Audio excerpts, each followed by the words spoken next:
We're here at the Fall Paducah AQS Quilt Week 2019, and I'm here with one of our winners, Mary Olson. Congratulations. Thank you, Bonnie. Second place overall. I know. I know, and that's exciting. a $9,000 prize. Whoop, whoop. And sponsored by AQS. Let's talk about your beautiful quilt because it's a stunning quilt. The inspiration, let's talk about that first.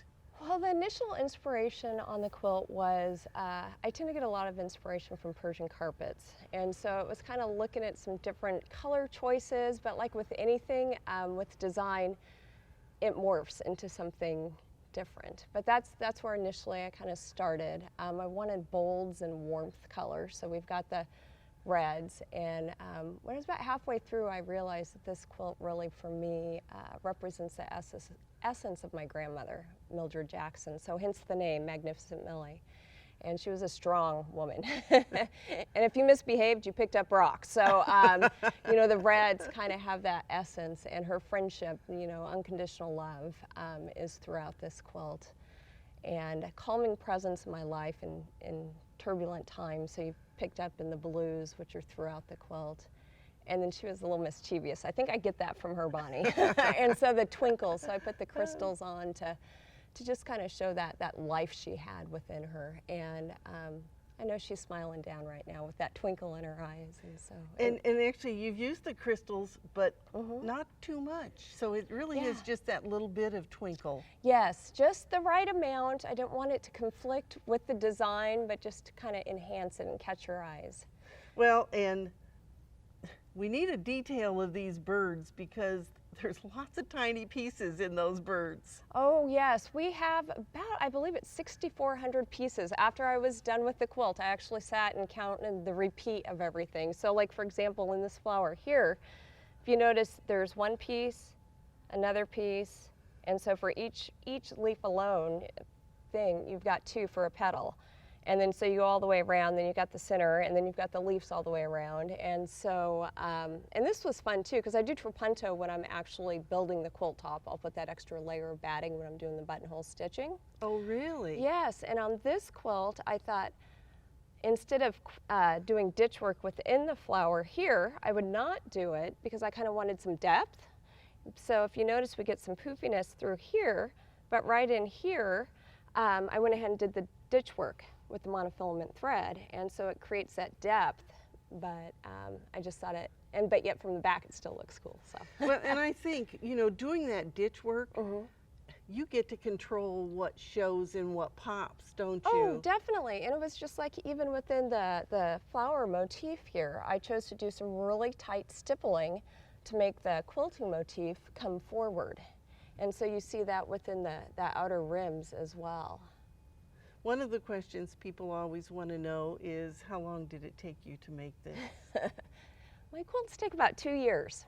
So this one took about 2 years. My guess is anywhere from probably 1,800 to 2,200 hours. And they're definitely a labor of love, and I often have those moments where I'm thinking, what did you sign up for? Like this tiny, you know, stippling, you're not going to pick those stitches out. So once you're in, you know, in for a penny, in for a pound. And then since I tend to be a little crazy, after I was done, I decided to take Ricky Tim's razzle thread, right? Yes. By Superior, and hand stitch it down on the yellow borders. And so it goes all the way around here, here, and then it's repeated here and here. But then, you know me, Bonnie, that's not enough, right? Oh, so, no, because you had to think about, okay, what will it look like on the back? Exactly, because if you're going to put this much work on the front, it better look good from the back. So if you don't mind, I can show. Let's just pull the corner up so that we can see that. So here's the same stitching. So she not only did it on the front to make it prettier, you did it on the back so that it was uniform. Exactly. You know, if you're going to do it, be consistent. Now, you and I talked about this motif here and all that micro stippling in the background. How long did it take to do just like that one little section? They can run me about 2 hours to do. I quilt like a turtle, though. You know, I confess I'm a turtle quilter, so I just consistently, and if I'm in a roll, I can do it about an hour, but it's just trying to be very cognizant that I don't go over stuff. These weren't so bad, and these can get, if you notice, we've got the super tight stitching in here as well.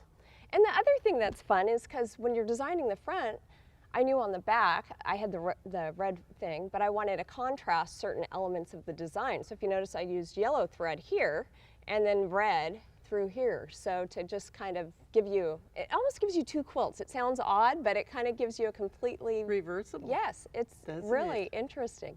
Okay, so now let me ask you a question about the micro stippling. Normally, we try not to run over our threads. And so did you do that same thing when you did the micro? Did you cross over the threads? I'm sure in some places they cross over, but it's a pretty tight stitch. Not in too many. And if anybody can see that, I say go for it. Good for them, right? Good for them. Yeah, no, it's just very, very time consuming. I did have a couple of areas when you ended up with the thread nest. Oh, those were fun picking out. Oh gosh. No, not. But this is the beauty of the quilting community, because on Facebook I've got a lot of great quilting friends. And I'd never had thread nests ever happen like that. And so, you know, I kind of send out a SOS, hey, how do you do this, guys? And so, because I'm self-taught quilter, and so it's just been amazing, because I don't know if you know, but my first quilt, I'd entered into the state fair in Oregon. And anyways, one of the local gals from the Quilt Guild called all the Mary Olsons in the phone book till she found me. And she said, you really need to enter that into Paducah. And I said, what is Paducah? I mean, I didn't know this world. Yeah, I didn't even know this world existed. And oh my goodness, it's just phenomenal to place second. And that's what I try to explain to folks at work, are these shows are just so amazing that you just can't fathom what people create, from art quilts to, you know, and each year everybody ups their game. I come in and I'm like, oh my gosh. Well, yes, and what people don't know is that you can enter this quilt. This is the first show you've entered it in for AQS, right? Actually, we were at Grand Rapids. Oh, you were. Okay. I started with AQS. Okay, and so, but you can only enter this quilt in our shows for up to a calendar year. Correct. So that means we get new quilts every single year. Oh, yeah, and they're amazing. Yes. Amazing. Well, congratulations again. You. I can't wait for people to get a chance to come in and get up close and see your beautiful work. Thank you. And I get my body hug. Oh, yes, yes, yes, yes. And we hope that you'll enter an AQS Quilt Week event. All the rules for 2020 are now at quiltweek.com. So they need to enter, don't they? Yes, they do, right now. All right. You can enter at any point in time, and it's all done online. We hope we'll see you at an AQS Quilt Week soon.